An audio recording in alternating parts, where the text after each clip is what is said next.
Firstly, Dharamsala, over now 57 years. This is my permanent residence. So I welcome my home. Thank you. My second home. First home, Tibet. India, now second home, and Dharamsala, as I mentioned earlier, 57 years. 59 reached India, political asylum, and 1 year I stay at Mussoorie. Then May 60, I shifted here. Government of India chose this place, not me. So we little complained at that time because we felt this is a little bit more isolated. Mussoorie more closer to Delhi, more easier. And nowadays, facility much improved, air service, daily basis. So now, say, okay, no problem. So in any way, firstly, I welcome, as this is my home. And secondly, I want to express my greetings, Himalayan Club somewhere. So Himalayan,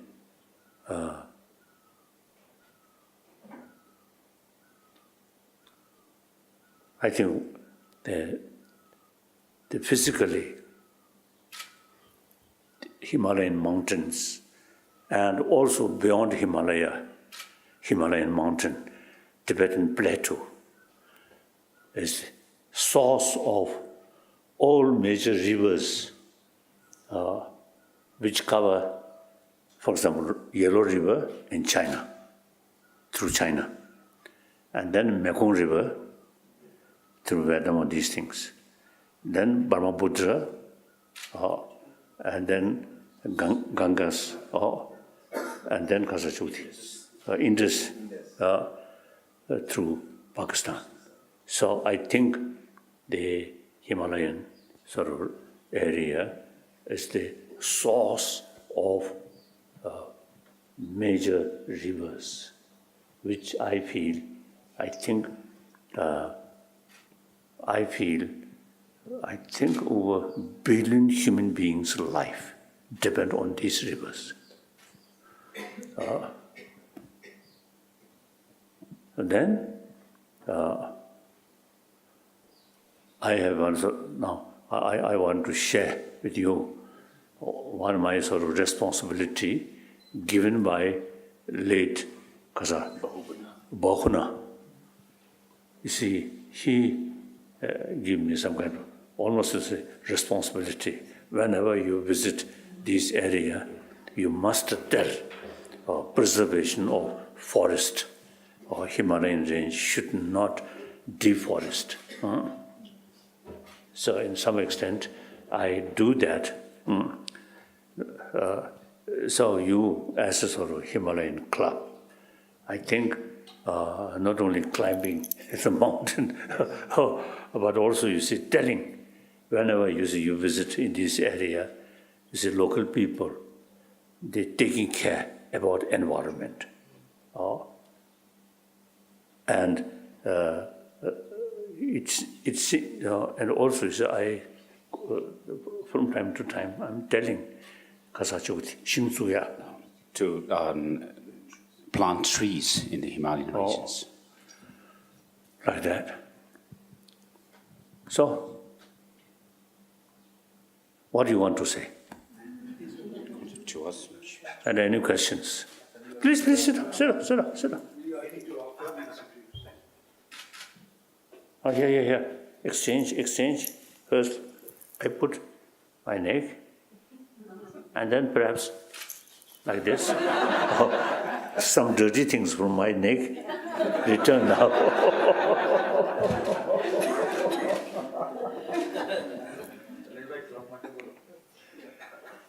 Please sit down. You see, no need formality. I always say acting completely informal way. So, Because I believe, my fundamental belief is, we are same human being. Mentally, emotionally, physically. I sort of try to share with other people whenever I sort of have opportunity to talk. I always see emphasis. I believe 7 billion human beings. You see, actually, human brothers, sisters. No differences. And difference of nationality, different color, different faith is secondary. When we born, same human children. You see, same human milk. And we survived with mother's milk and mother's care, or parents' care. 7 human beings, same. That's a fundamental thing. And furthermore, I think a lot of problem now these days, particularly these days, every day news, some problem, killing. All these secondary level of, due to secondary level of differences, different nationality, different system, different religious faith. So the remedy these problems is we must go to think or go to deeper level. We are same human being. We have to live on this planet as a human, humanity, human brothers, sisters, with human brothers, sisters. That spirit, much better. I feel, I convinced that's the only thing, only way to reduce man-made problem. I think religion, fail to bring peaceful world. Now we must work through education, through awareness, through vision. Consider entire 7 billion human being, same human being. Everyone want happy life. No one want suffering, problem. So, copied way of thinking, I want happiness, do not want suffering. So, rest of the 7 billion human being also is the same feeling, same right. Then, if possible, serve other people, help other people. If not, at least restrain harming other. Then, happier world can develop. Not just technology on these things. Technology is very good. Technology provides us physical comfort. But a lot, because the best facility for physical comfort, but mentally full of anger, full of stress. Individual person himself and then herself also will not be happy. I think high position, even I think the president or king or also the leader of a nation, a big name, I think including America, the president of the, I think, because of the most powerful and most sort of the, because of the leading nation of free world. Of course, I never met, you see, because of President Trump, but judging his face, seems not very happy.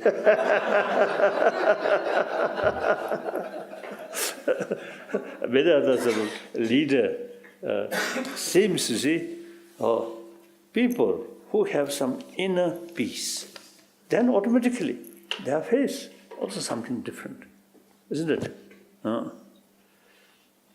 So like that. So that's my, the commitment till my death. Now 82 years old. Maybe next 10, 15 years, I may be more active. After that, too old. So, our generation, very important. Now tell people what's wrong. So many problems besides nature disaster. The global warming, due to global warming, now nature disaster, I think, will increase. Some Japanese? Oh, so like Tokyo and some big city eventually may submerge. And India, Calcutta, and some city, big city, or maybe eventually, and Shanghai. Because you see, seawater now increasing. So I am one Irish an ecologist. He showed me one article wrote by one Chinese ecologist. That mentioned that Chinese ecologist,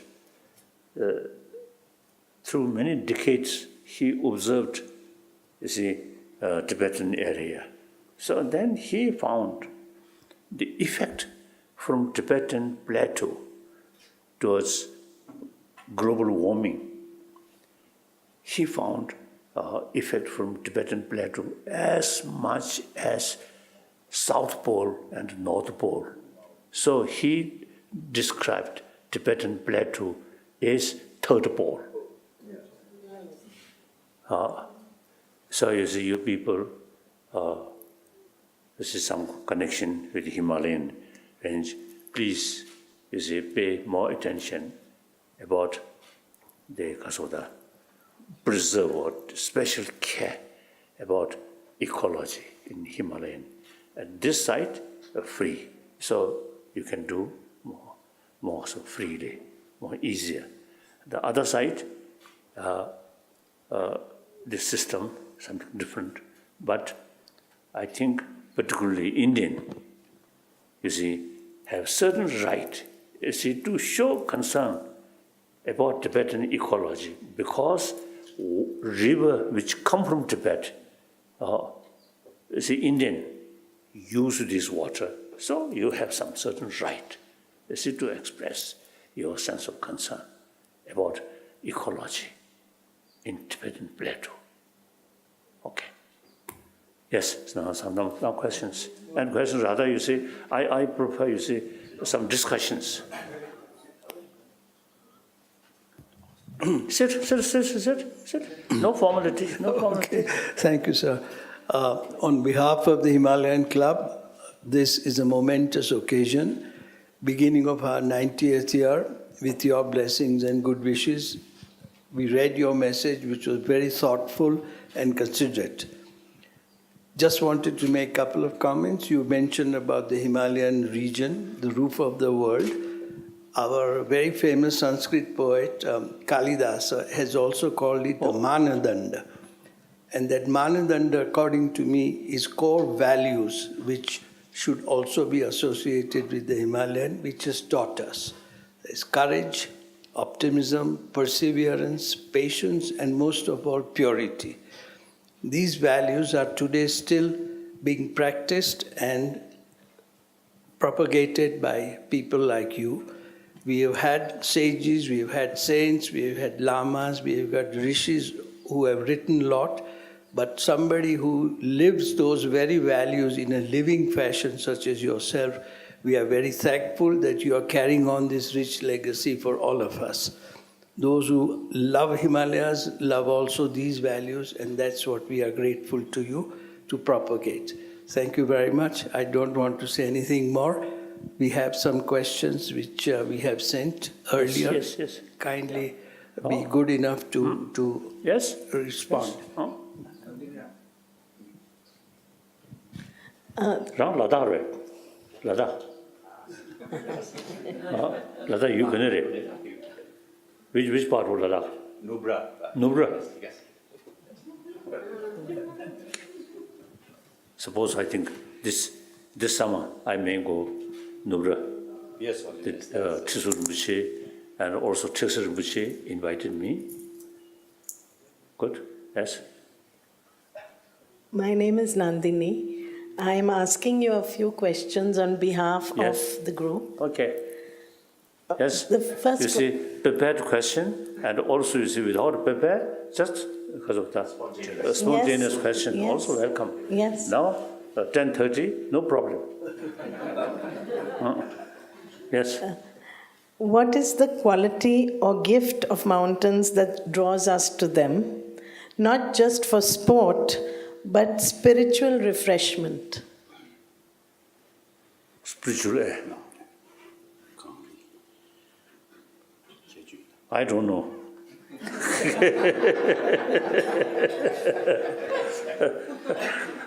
The mountain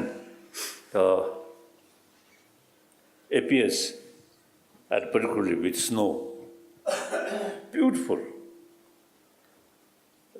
But actually, if we try to live there, I think very difficult.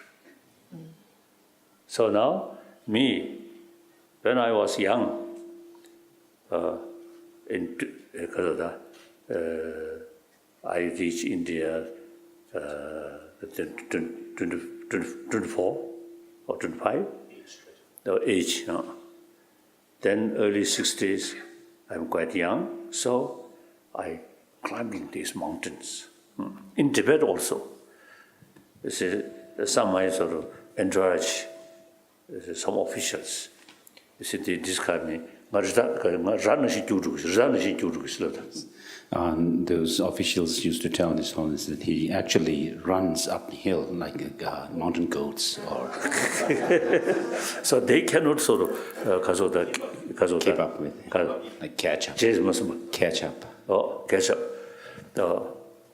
So I love, you see, climbing mountains like that.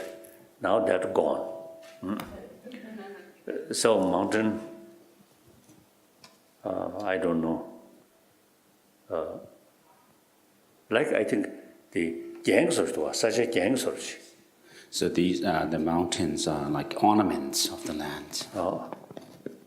Then Himalayan mountains, I think both Tibetan side as well as Indian side, and Nepal also, I think.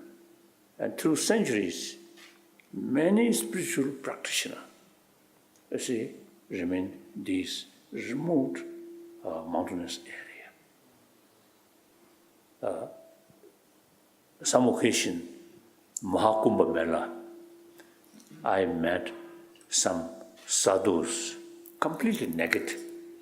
And I was told some of these remain whole year in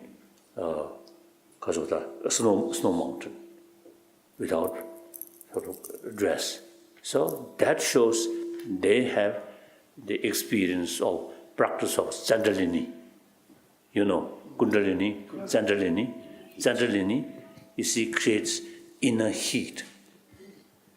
So among Tibetan, you see, there is some sort of practice during winter, and because of the very cold climate, and because of the practitioner remain naked, and then on top of that, the And they clad themselves with some material. Because put in water, cold water, then sort of cover the physical. Then eventually the language. Then they would actually steam. So over one night, 10, 15 change, such thing. So there is the practice, or as a result of practice, some kind of special inner heat. So some occasion, the Harvard Universities, many years ago, there's one doctor, Howard Benson. You see, he came, Dharamsala, and carried some sort of experiment, some practitioner. One practitioner, I remember, he not specially sort of, expertise this general in the practice, but he meditate on daily basis. So the Dr. Benson find some special sort of energy in that person, in that person's sort of physical level. So one occasion, that person he brought to Harvard University and some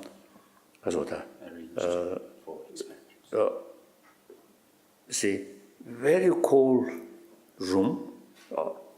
That monk remain, let remain, and then no feeling of cold because certain sort of practice of inner heat, like that. So I think through centuries, many Indian practitioners, praising, as you mentioned, Himalaya. That. Okay? One more question. The Buddha did not profess religion. How and why did Buddhism become a religion, and what is the purpose of it? Kashosa.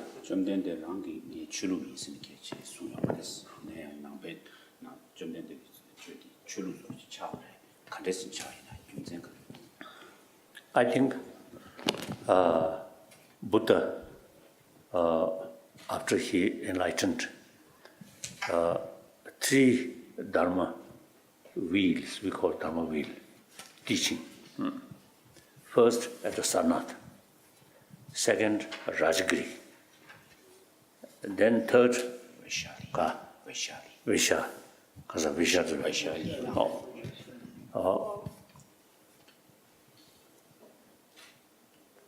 So I think the first teaching, Dharma teaching at Sarnath, about the Four Noble Truths and the 37 practice.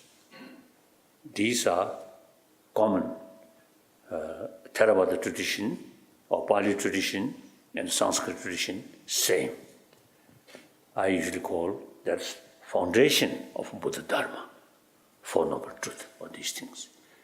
And second Dharma wheel, Dharma teaching at Rajagiri.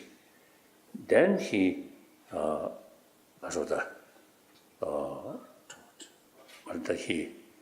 emphasis the concept of shunyata. Shunyata, not nothingness, but because the things exist due to other factor. So patit samupad,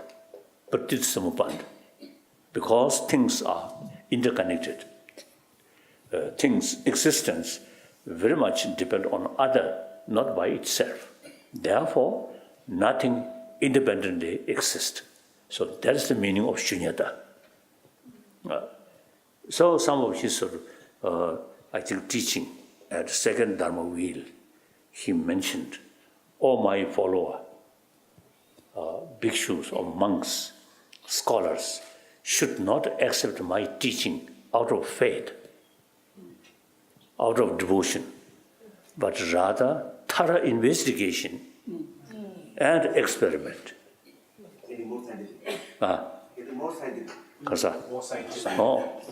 So some people from the West, they describe Buddhism is not a religion. Buddhism is science of mind. To some extent, I think that's true. So I usually explaining Buddha Dharma. Of course, all religious tradition teach us practice of love, forgiveness, tolerance, self-discipline. All major religious tradition. So Buddhism also used to teach us the main message is karuna. So same. Now differences in philosophical field, basically, you see, two groups. Religion, which based on faith about Creator, God. There are many Hindus also, you see, believe God. And then Jains and Buddhism, no God, no Creator. So big differences. Within non-theistic religion, Sangha philosophy, Jain philosophy, Buddhist philosophy, see, there are differences. The Sangha philosophy as well as Jain philosophy, you see, have this sort of belief, Atma. Only Buddhism, no Atma, Anatma. So big differences. One occasion, now many years ago, one professor from, I think, one of the Bihar University, eventually he took monastic ordination from me. Wonderful, a professor, wonderful. So then one day, we just casual talk. Buddhism, no Atma, according to Buddhist philosophy, no Atma. Then he actually shivering. Oh, there is no Atma. Then I explained the real meaning of anatma does not mean we denying self. Self is there. Buddha himself self. When you see Buddha, you see say, no, concept of selflessness is the self as such, beside this body and mind, some kind of permanent, independent oneness, that kind of self does not exist.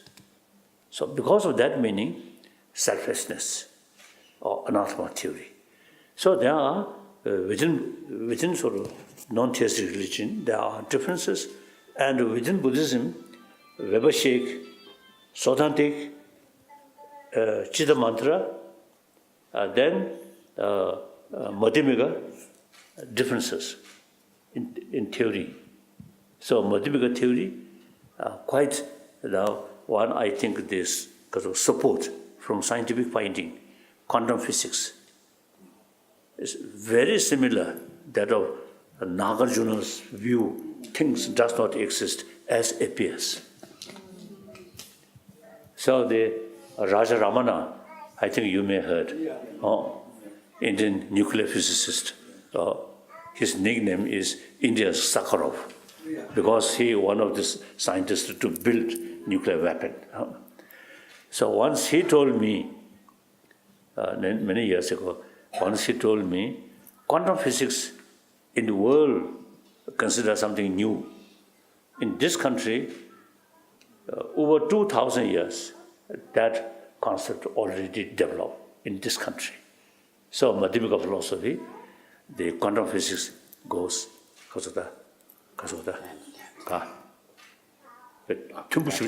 compatible.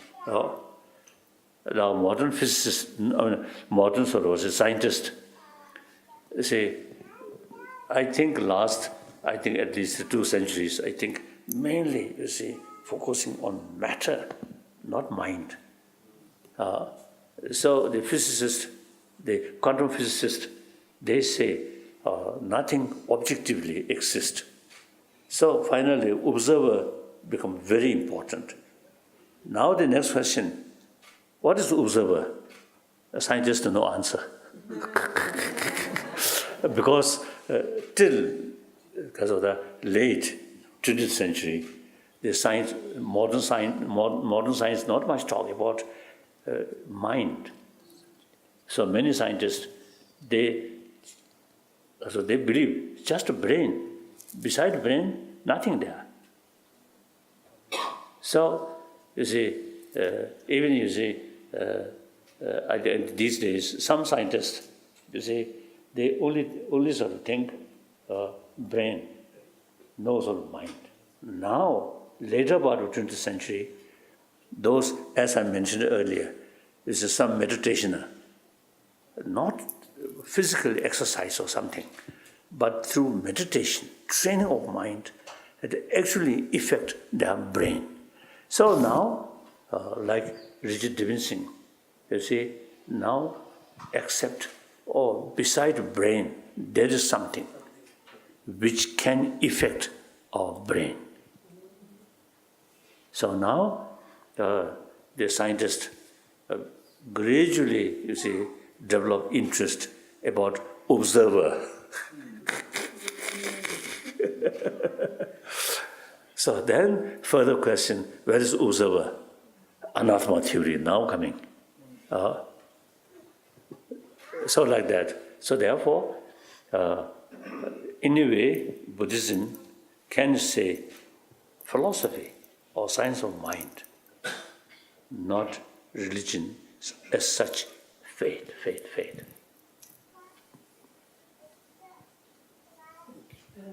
되게 럭 참아서네. 당시 시절에 롱 장사서. So many the scholars from Nalanda, these painting, I composed one praising way. Praise. 17 Nalanda masters. You see, like Nagarjuna and many his followers actually rejected some of Buddha's own teaching. If you accept literally this Buddha's teaching, it goes against reason. Therefore, we must reject. Buddha already gave us liberty to reject his own teaching. So this is quite unique, isn't it? Yes. I respect all religion. All religion carry the message of love. Wonderful. But then theoretical viewpoint, philosophical viewpoint, I think Buddha Dharma's theory is more because of the scientific way, as you mentioned. Yes? I'll ask one more and then maybe others can also. Yes. You approach this a little bit, but can you talk a little bit more about it? In today's world full of religious-based conflicts, should we pursue religion or abandon it? As I mentioned earlier, all major religious traditions carry the same message. If you seriously follow your tradition and sincerely, not just content, visit occasionally a church or the mandir, and the daily life, not much sort of the concern. That is the problem. That is the problem. I often used to telling my Indian friend, I think Indian, generally speaking, religious-minded people, nation. I think each family, some statue of Shivaji or Saraswati or Ganesh, and each morning the family member, particularly the lady, pray some flower, some incense. It looks, sometimes I jokingly teasing my friend, each morning is praying in front of God. It looks like the praying to God for please bless us, my corrupted life more successful.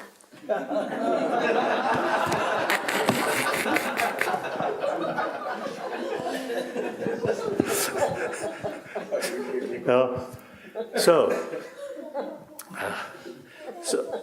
and now these Muslim or Christian, you see, even if it's some Burmese Buddhist, if they seriously follow their own teaching, for example, the Muslim, many of my Muslim friends, they say, you see, the genuine practitioner of Islam, if impossible to create bloodshed. Even you see, one person who belongs Muslim community, if that person creates bloodshed, no longer genuine Muslim.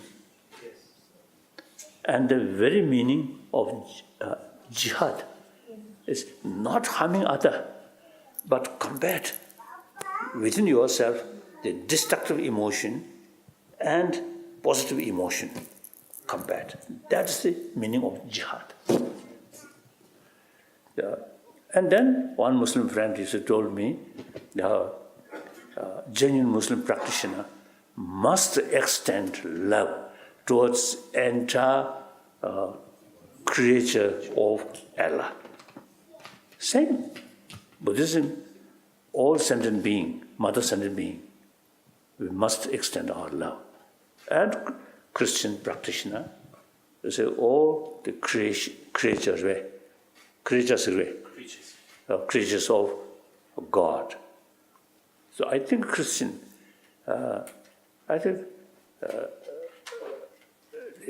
all human being, whole world, actually created by God. Therefore, in that sense, and this very life, no previous life, only this very life created by God. So therefore, you see, that brings some kind of strong feeling, intimacy towards God. So more sort of that feeling, more willingness to follow God's path. Nobody say God is full of anger. God full of love, infinite love. So we are children of such Father. So that philosophical view, very, very powerful to bring conviction about love. And practice love sincerely, then you become happy person, no question, peaceful person, like that.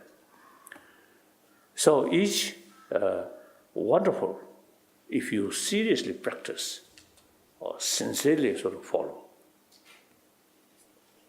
So one occasion in Mexico, one was a meeting, some Catholic university.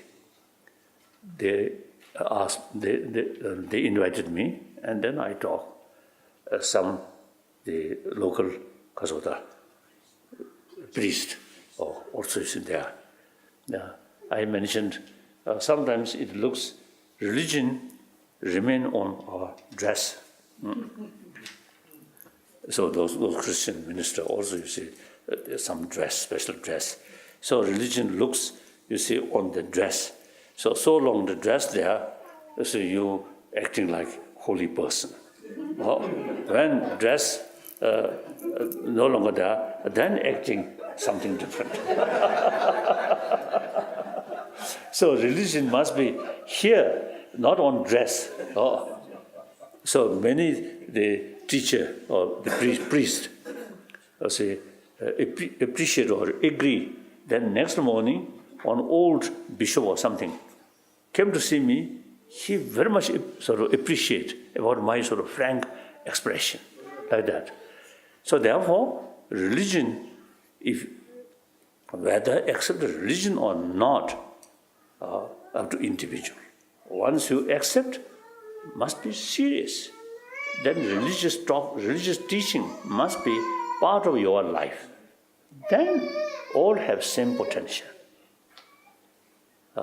So sometimes I also feel too much sort of killing in the name of religion. And sometimes I think the Pope, recently I saw one news report. His Holiness, Pope, mentioned it is better be non-believer than mischievous Christian. That's very good.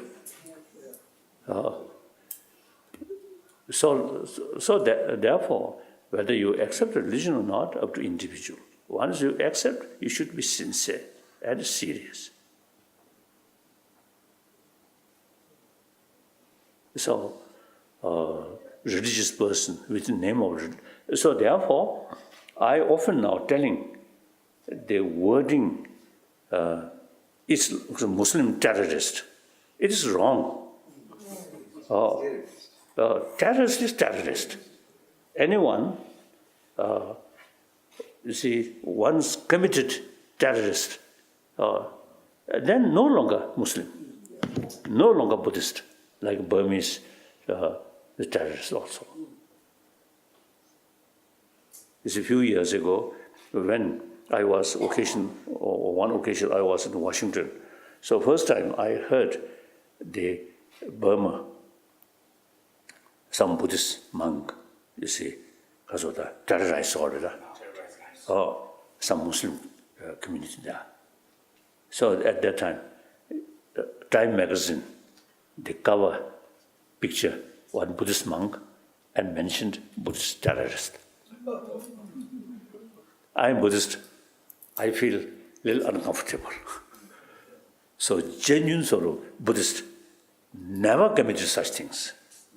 So similarly, Muslim, genuine Muslim practitioner, as I mentioned earlier, never committed such things. So some mischievous people once committed that, you cannot say Muslim terrorist. Like that. Nakamura-san has done a lot of expeditions in eastern Tibet, 40 expeditions. So we'll ask him to... Correct.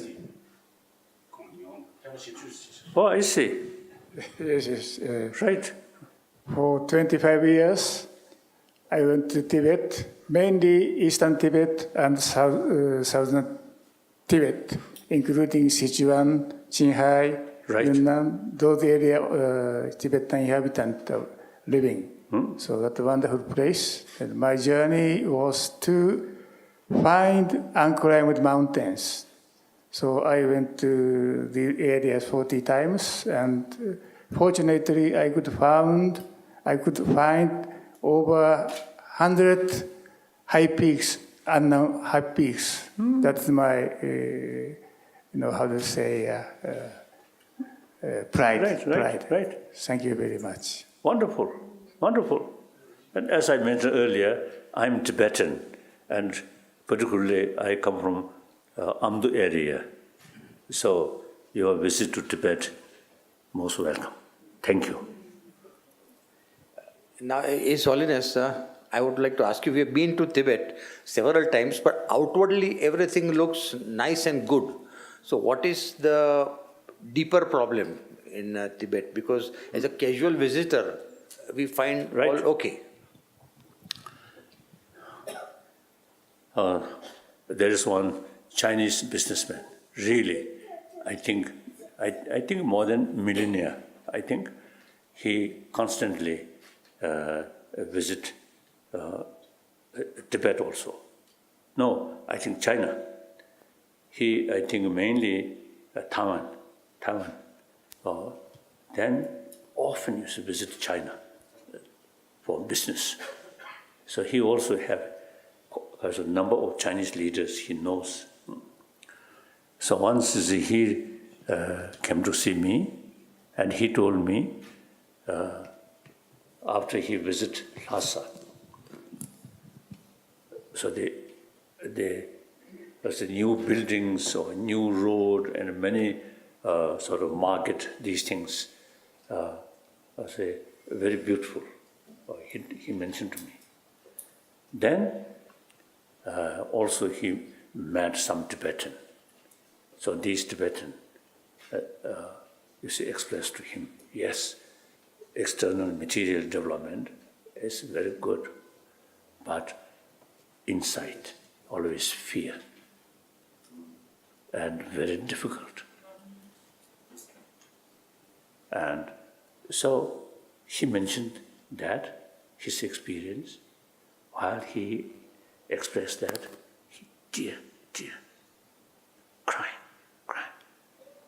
So that is the situation. Outwardly, things good. And everybody, out of fear, saying some nice things.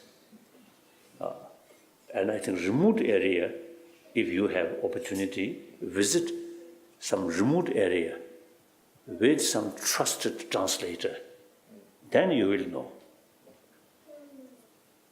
And the communist sort of today, I think we are not anti-Han people, also our brothers, sisters.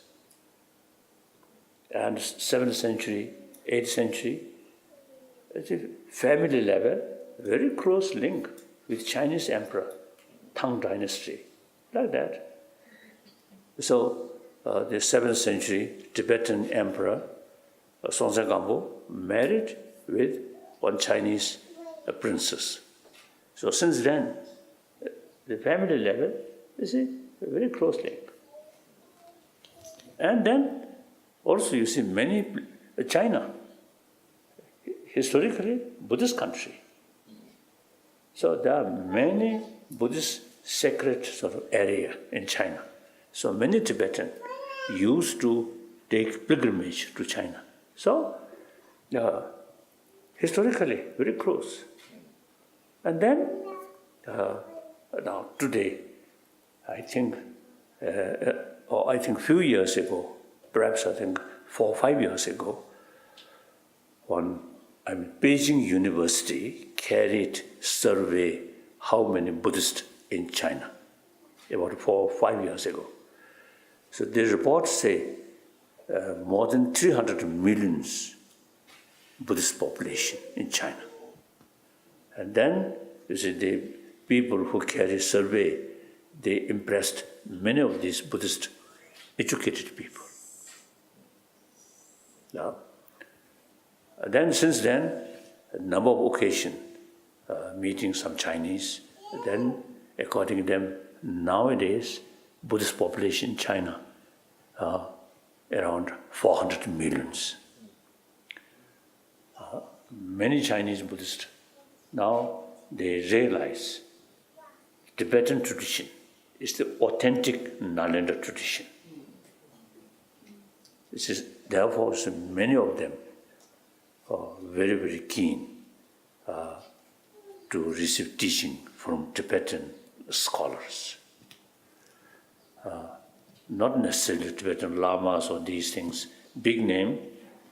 One Tibetan scholar, I think maybe 2 centuries ago, or 200 years ago, I think, 200 years ago. He quite sort of frankly sort of straightforward. He mentioned Tibetan Lama, long name, but the knowledge short. Whereas Indian masters, name very short, like Nagarjuna or Buddhapadita or Chandrakirti, Dharmakirti, very short. Their knowledge very long. I think because Tibetan lamas, you see, of course there are very good lamas also there, but quite often, you see, little sort of spoiled lama. So drink and wife and the name of tantric practice.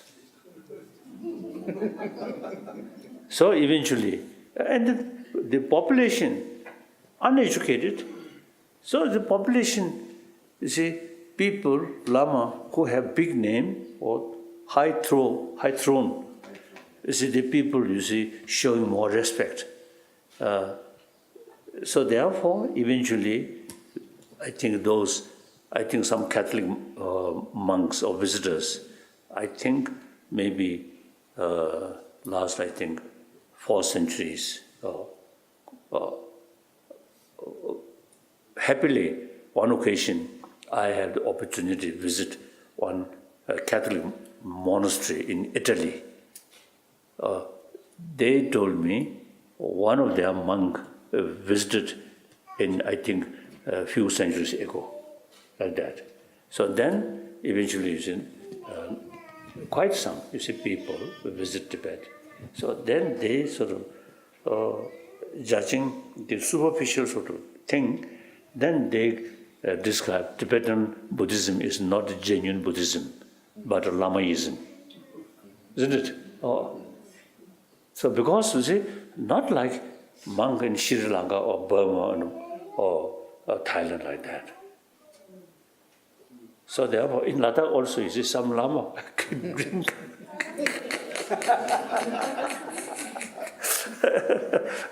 Like that. So therefore, the new name, Lamaism. Now, last, you see, several years, I always was trying to explain. Genuine Tibetan Buddhism is entirely based on writing or text wrote by Nalanda Master. We have 300 volumes, Kanjur about 100 volumes, and Tenjur means commentary about Buddha's teaching, wrote by Nalanda Master, more than 200 volumes. So altogether 300 volumes. These are our texts. Good scholars, Tibetan, they quite sort of knowledgeable. These are 300 volumes. So, and commentary wrote by Tibetan on these 300 volumes which come from India mainly. I think about 15, 20 sort of volumes from Chinese. Otherwise, rest of all 300 volumes translated from Sanskrit and some Pali, like that. So commentary, I think around 30,000 volumes wrote by Tibetan Lama. So these are our texts. The genuine Tibetan Buddhists, you see, practice according to these texts. So we are truly follower of Nalanda tradition. So all Indian tradition, all Nalanda masters, all are Indian, particularly South Indian. North Indian, because of cold climate, I think the brain may be less active. You from South India, North India? West, Mumbai. Bombay. Oh, generally I think belong South India. So all those Nalanda masters come from South India. So they say the land of coconut. So that obviously not Himachal, not Punjab, South India. So usually you see, I sort of teasing some my Indian friend. This is South Indian brain is something very special. And anyway, now I want to sort of to tell you. Now actually I have 3 commitments. Number 1 commitment is promotion of human value. That is human compassion, karuna. Now scientists also, they say, basic human nature is more compassionate. So that's our hope. Since basic human nature is more compassionate. So I may explain this, some more. You know,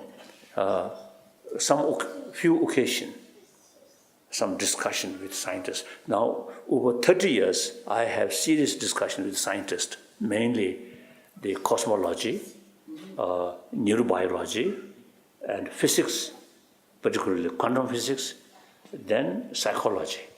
These 4 fields, I have this very room, several occasions, discussion with scientists. So these days I am describing myself half Buddhist monk, half scientist. So as a scientist, some of Buddhists because of writing mentioned about Mount Meru, world flat, and the sun and the moon, you see, more or less same size and same level goes around Mount Meru. Now I publicly reject that. With respect, some of the Nalanda master, like Bosubandhu, is a great sort of master, but he mentioned like that. So that part I cannot accept.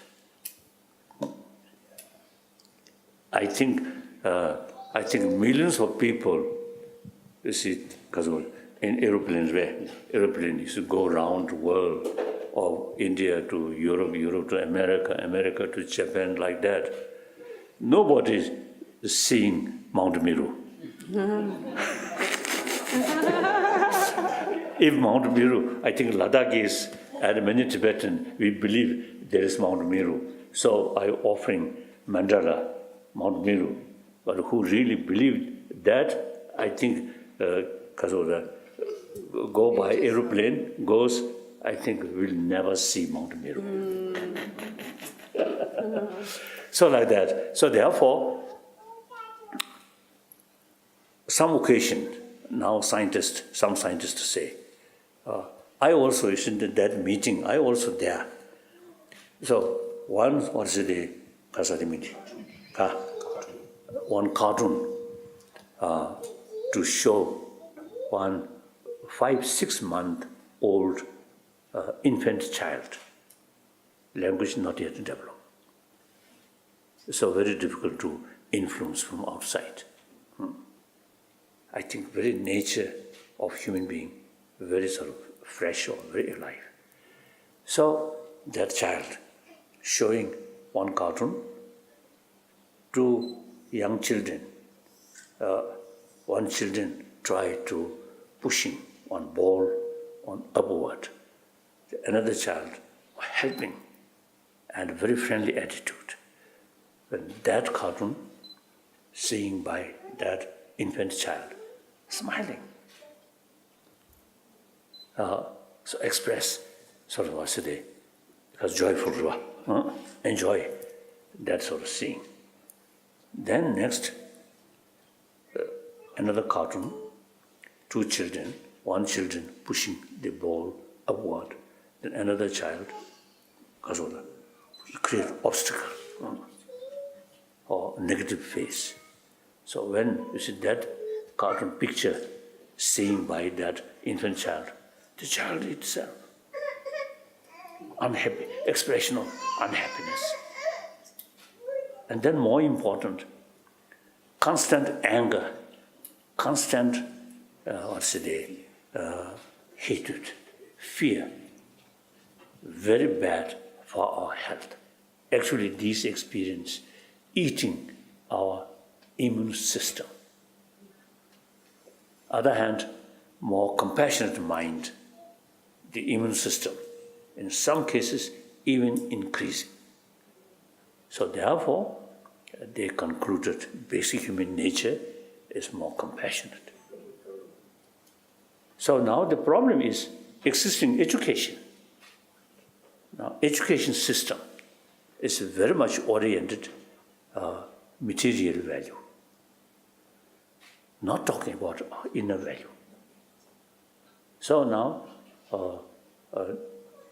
because of the day after tomorrow, 27th, we're going to have one meeting, mainly some Indian, Tata Institute of Social Science and Research from Bombay.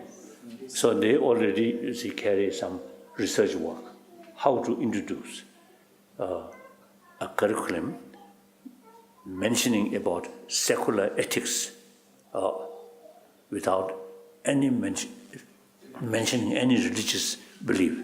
Simply, the sort of our common sense and sort of common experience and scientific findings, which can fit in secular education field. So now, next 2 days, we're going to discuss. Then, eventually, I think after a few months, I want to have, because of the almost like international sort of conference. I think many scholars, many scientists agree existing education system not adequate, you see, to build inner value. without touching religion. So the problem, modern education started about, I think, 200 years, mainly from the West. Then, you see, moral things or inner value is concerned, totally relying on religion. So at that time, maybe adequate. Inner value is concerned, religion take full responsibility.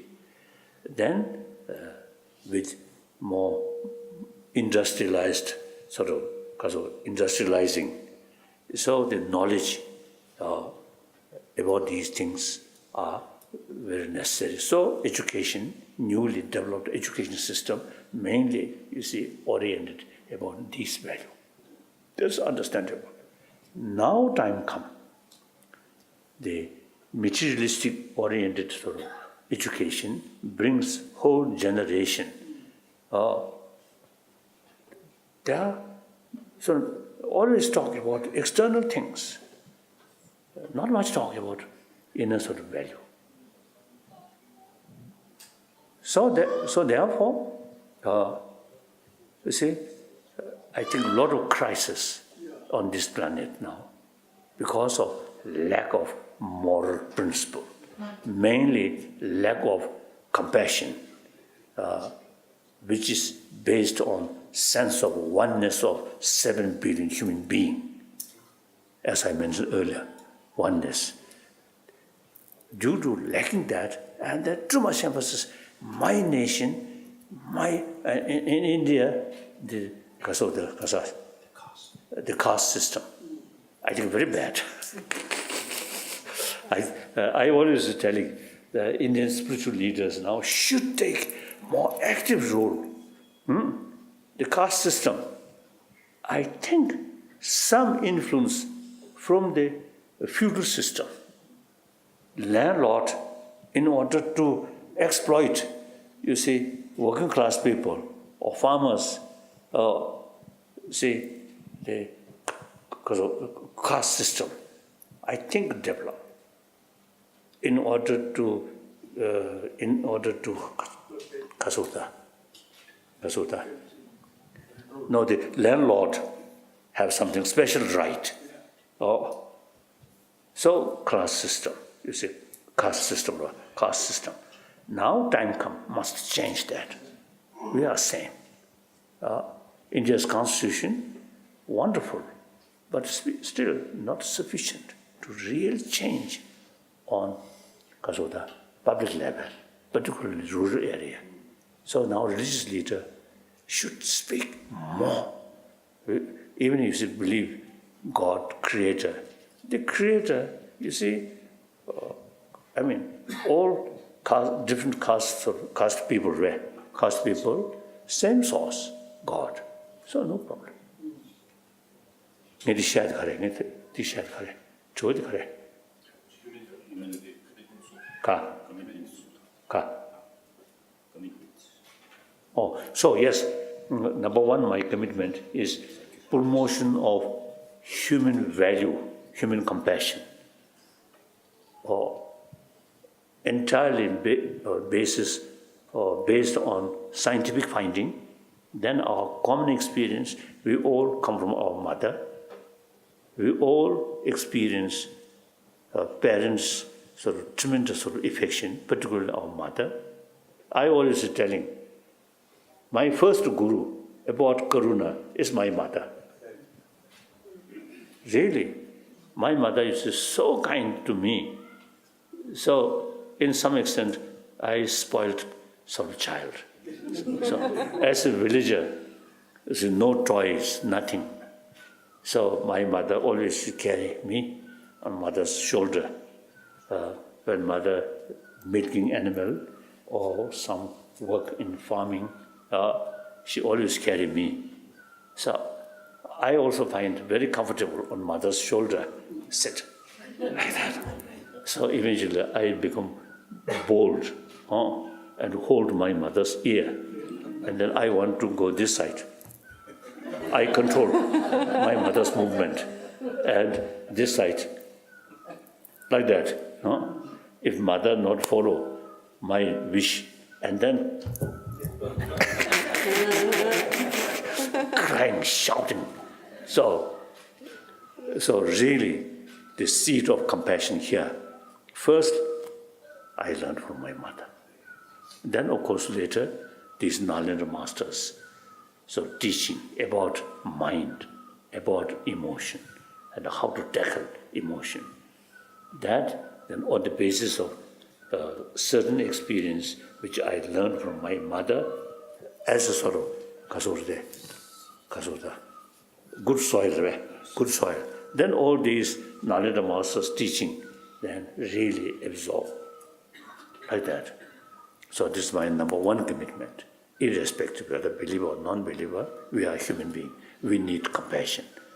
So the compassion, the way promote is a secular way, not based on religion. Because as today, about the 7 billion human beings, over 1 billion non-believer. So these also human brothers, sisters. We must have sort of method to reach these non-believer. If we talk God, Buddha, will not reach these people. So entirely secular way. So this is my number one commitment.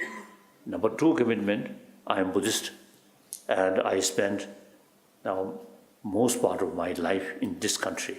I really impressed this country, all different religious traditions can live together. I think around 3,000 years, different religious sort of tradition already started in this country. I think firstly Sankhyaism, then Jainism, then Buddhism. So different philosophical views there, different religion, this homegrown. Then from outside, Zoroastrian, from ancient Parsi. Now today, very small population in Bombay, less than 100,000, but very peaceful, no fear, And the Tata also come from that community. And because of Manik also from Parsi community. So a very small community, but no fear. In Bombay, among millions of Hindus, millions of Christian, Muslim, a very small number of people who follow Zoroastrian, very peaceful. So that's true, I feel that's the true India. That's the symbol of India. So eventually Judaism come and Islam come, because Christian come.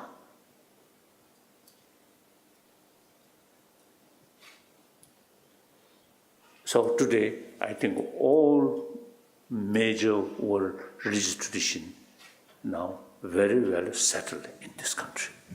Occasionally some problem here and there, that's understandable. Over 1 billion Indian human being, not God. So some mischievous people must be there. So that's understandable. Overall, I think religious harmony is, I usually telling people, India is the example. All major different religious traditions can live together. No problem. And Guru Nanak, Hindu background, but he took pilgrimage to Mecca in order to strengthening this religious harmony. Wonderful. So India, only I think this country can combine modern education, modern technology, modern facility, plus the inner value which come from ancient Indian knowledge. So that's, I think, obviously the Indian tradition, all Indian sort of religious tradition, including practice of shamatha and vipassana.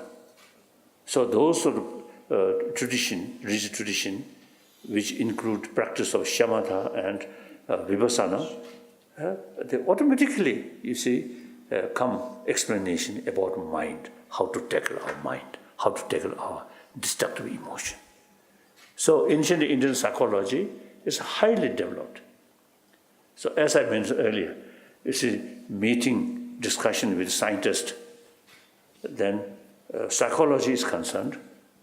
The modern psychology, I publicly also, sometimes I express the modern psychology, judging, you see, those scholars about psychology, you see, their knowledge about mind looks like a kindergarten level. Indian psychology, highly developed. But unfortunately now modern Indian neglected about these things. Sometimes I jokingly is telling Indian, traditionally you Indian, our guru. We are chela. We learned from our guru, Indian guru. So over 1,000 years we kept, you see, these knowledge. So I describe, we not only chela of Indian teacher, but also we are quite reliable chela. Over 1,000 years we kept all this knowledge. So as a result, maybe I think unfortunate, now chela of ancient Indian master now seems become guru. Ancient guru now become chela.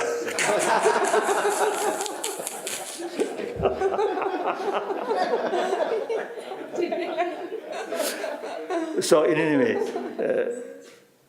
so another my commitment is now reviving of ancient Indian knowledge in this country.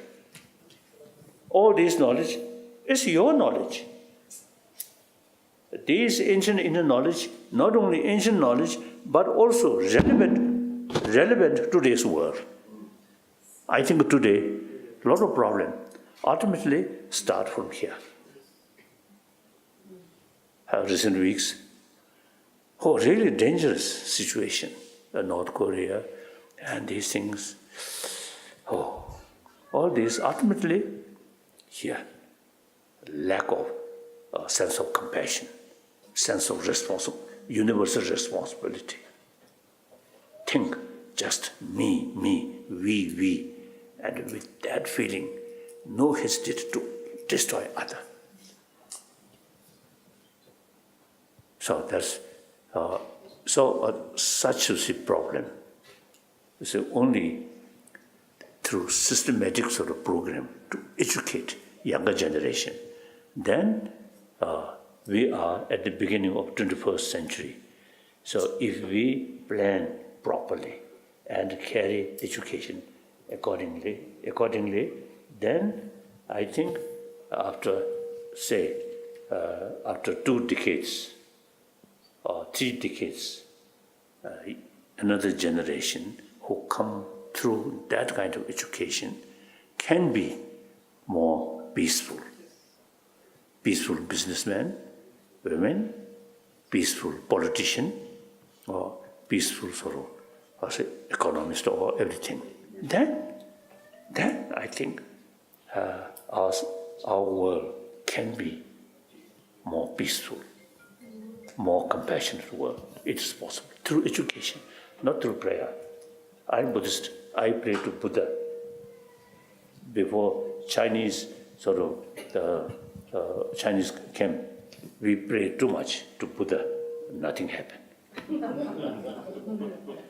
So one occasion in Patna, the chief minister, the present chief minister, wonderful person, he built one Buddhist vihara, one Buddhist statue also.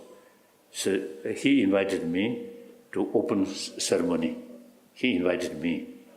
I went there, and in his speech, he mentioned, due to Buddha's blessing, his state, Bihar state, more rapidly prosperity.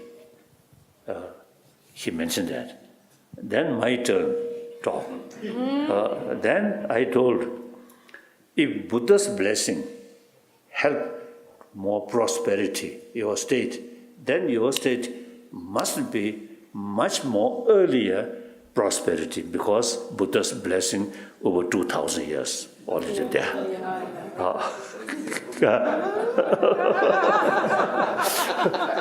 So that I told, the Buddha's blessing must go through able chief minister's hand. So that means work. Without work, pray to Buddha. So therefore, I think Buddha already sort of has made clear. So Buddha himself has actually made it clear. He made, you are your own master. Everything depends on yourself. So if Buddha, told us he created, then why is Buddha created this miserable world? Of course, I respect all religion. I really respect. In philosophical field, yes, we disagree. But it doesn't matter. The real sort of message is wonderful, same.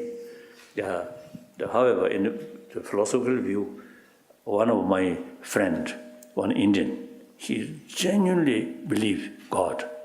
So then he told me, he asked me, this is God, full of compassion, full of love. Why among his creation, among humanity, many bad people there, many troublemakers there, why God creates that? He asked me. I had difficult to answer, but then told him, half joke, since God graciously created hell, so there must be someone who's ready to go to hell. Otherwise, no meaning, creation of hell.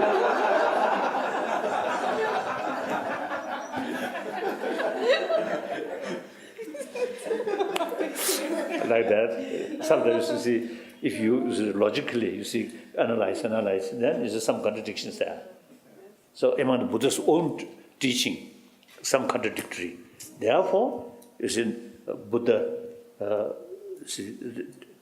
taught using different sort of philosophical views according to the people or his follower, among his follower, different mental disposition.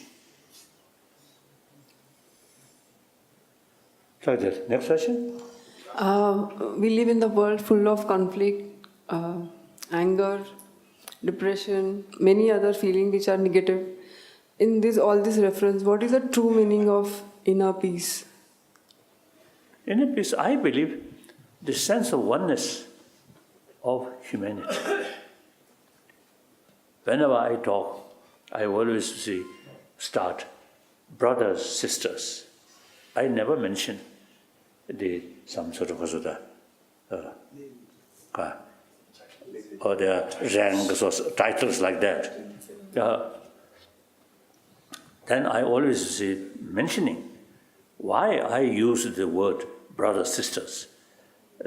That's something very important. I myself never consider I'm Tibetan, I'm Buddhist, I'm Dalai Lama. I never consider that. If I too much concern, emphasis, I'm Tibetan, I'm Buddhist, then I'm Dalai Lama. I sort of telling people, if I too much concern about Dalai Lama, then among the 7 billion human beings, only one Dalai Lama. So then I feel lonely. Isn't it? I consider myself as another human being. Then 7 billion human beings are my brothers, sisters. I really feel much happier. That automatically reduces the sense of self-centered attitude. The source of fear is too much emphasis self-centered. So the way to reduce that, think other as our brothers, sisters.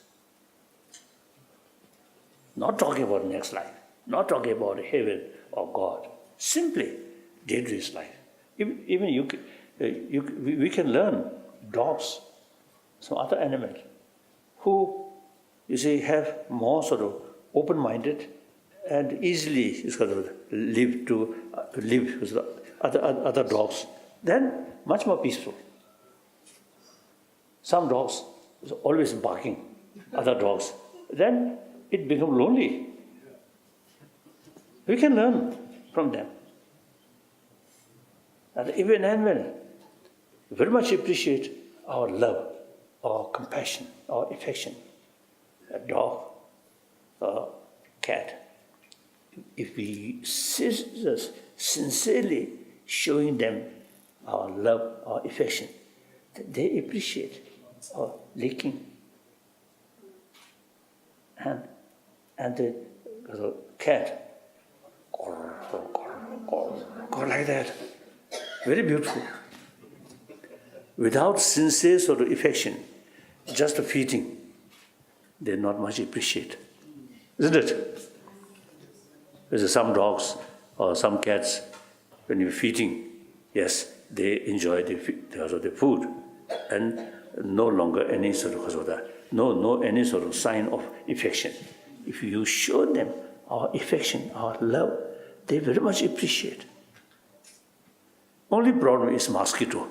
I often ask people, one occasion in Oxford, you see, in the front line, many Oxford sort of scholars. So I asked them, which size of brain have the ability to create appreciation?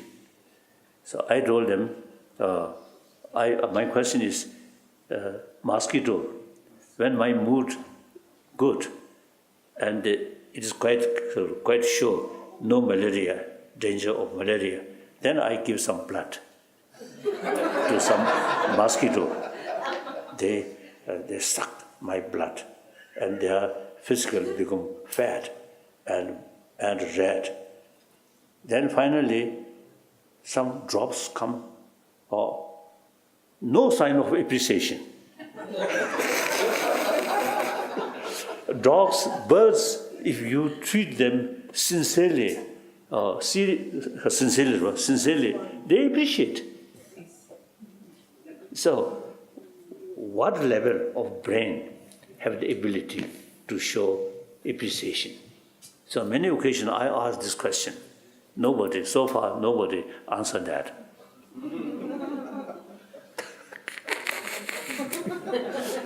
So the key thing is, since we are the social animal, individuals' life, individuals exist entirely depend on the rest of the community. So that's source of our happiness. So self-centered attitude is just contradictory. That reality. So show them our affection. Share all our experience with them. Then you get more inner peace. If you are sincere and you also develop the self-confidence, all your works carried with sincere motivation, truthful, then you get inner strength. And you can carry your life transparently. That brings trust. That brings friendship. Social animal, we need friend, isn't it? So, now 11:30. Thank you. Thank you. Now, I think these talks is related with the inner clean environment. We talk, you see, the environment about Himalayan, important. Equally important, clean internal inner environment. That's very important. So now, the other day, I was Hindu Lama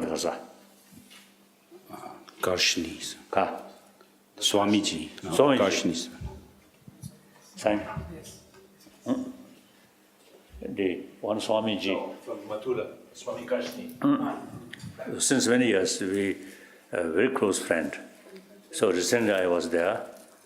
So I told at a meeting, so I used to describe him, my elder brother. Looks older than me. So then he made correction. He's younger than me. Then I told, yes, age, I'm older, age-wise, I'm older.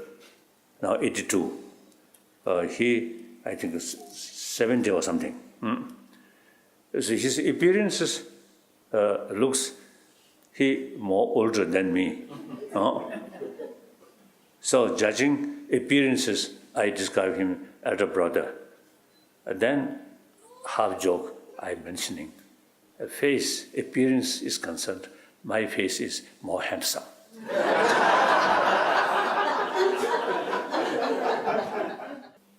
Then, happier world can develop. Not just technology on these things. Technology is very good. Technology provides us physical comfort.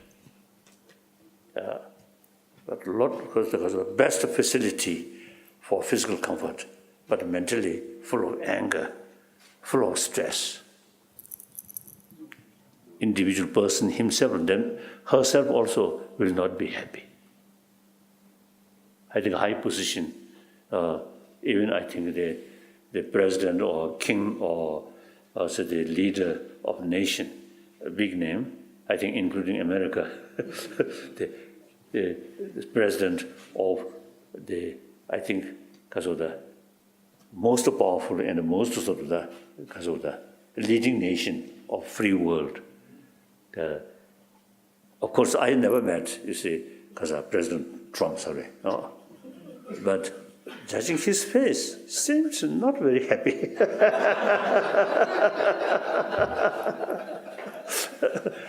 Many other sort of leader seems to see people who have some inner peace, then automatically their face also something different, isn't it? So like that. So that's my, I said, the commitment till my death. Now 82 years old.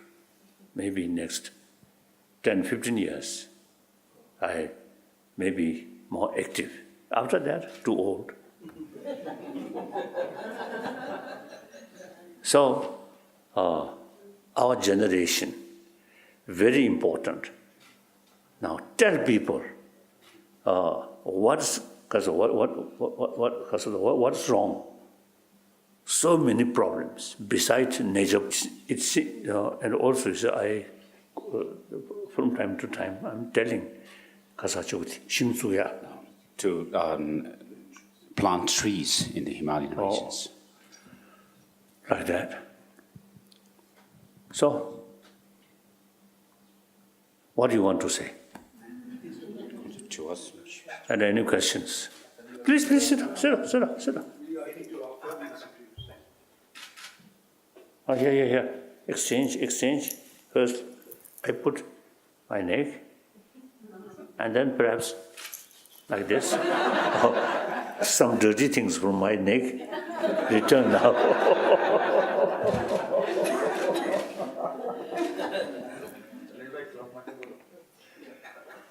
Please sit down.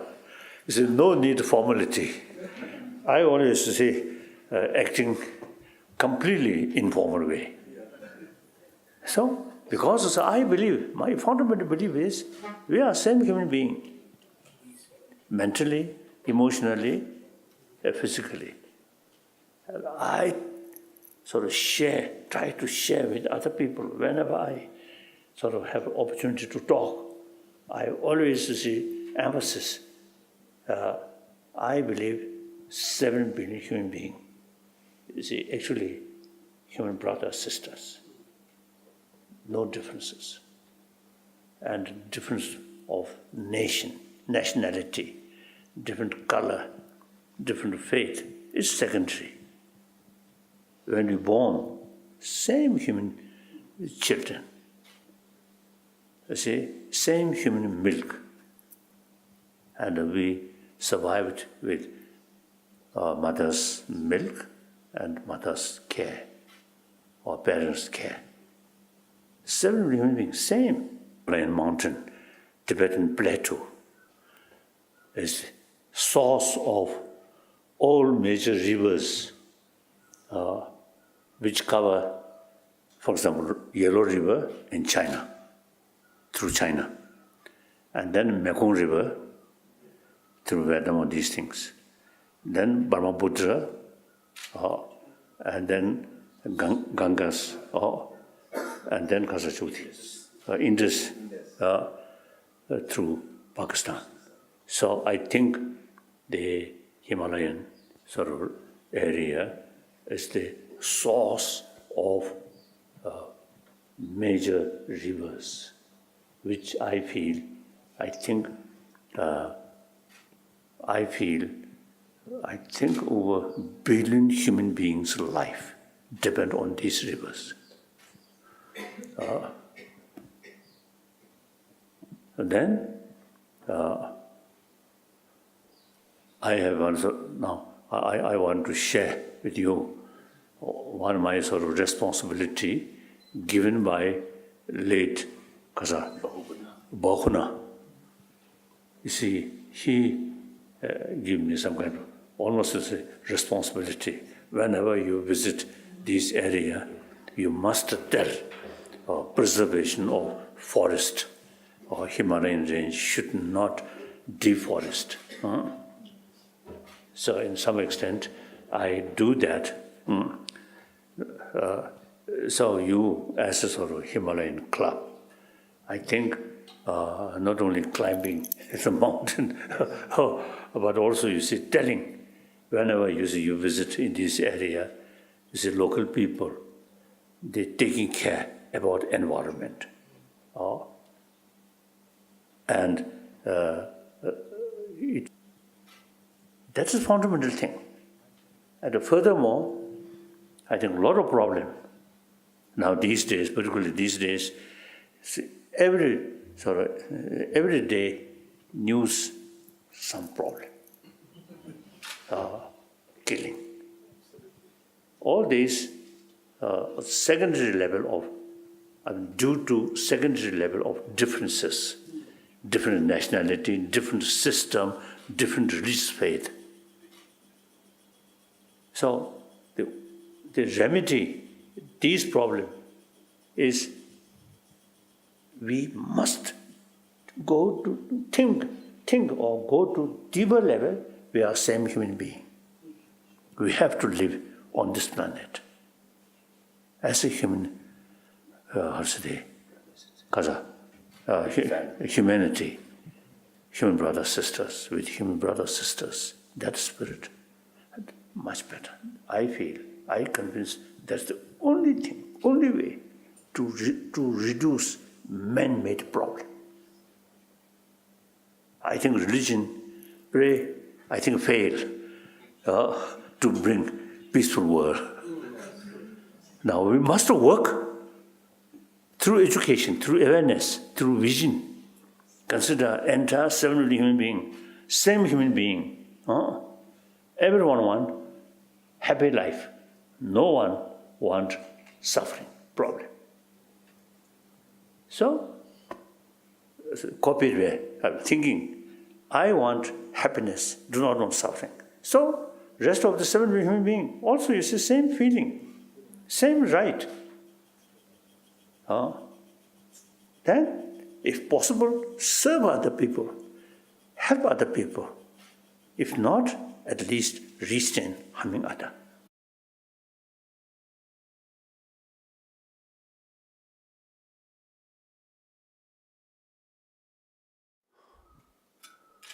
Firstly, Dharamsala,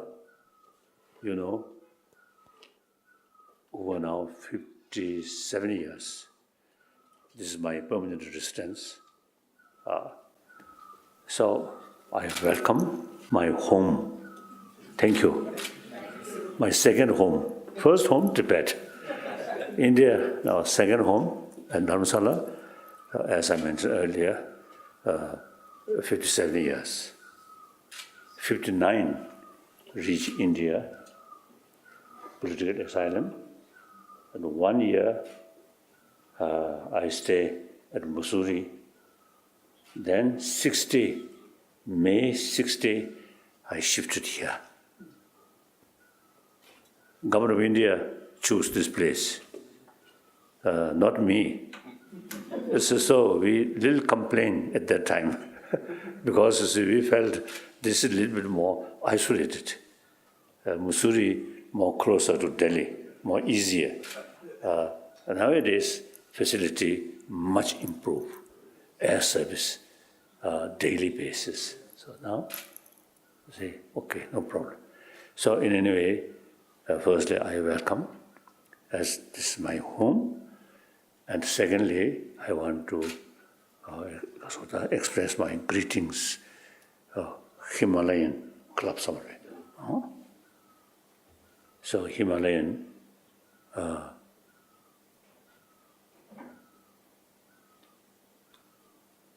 I think the physically